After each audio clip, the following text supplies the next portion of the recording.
Sorry. என்ன sorry? Sense இருக்கா? என்ன சொன்ன? சென்ஸ் இருக்கான்னு கேட்ட உடனே சாரி சொன்னேன்ல. சாரி சொன்னா சரியாயிடுமா? ஏதாவது ஆயிருந்தா? ஏதாவது ஆயிருந்தா.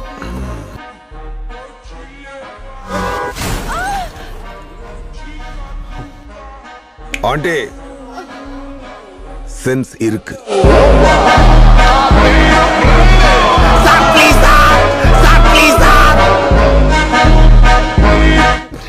டாய்லெட் எங்க இருக்குன்னு என்ன கேட்கலாம் சுதா இவன்? டாய்லெட்டுக்கு போகணும்னா தேடி பிடிச்சு போ. ஏன் உன் கொஞ்சம் பிடிச்சு நீ தானே உனக்கு போற?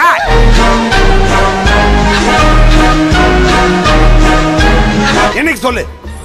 I think it's on 20. செருப்பால இப்ப இங்கிலீஷ் மீடியமா? அங்கிள் கொஞ்சம் தள்ளி உட்காருங்க. சுட்டு தள்ளு போ.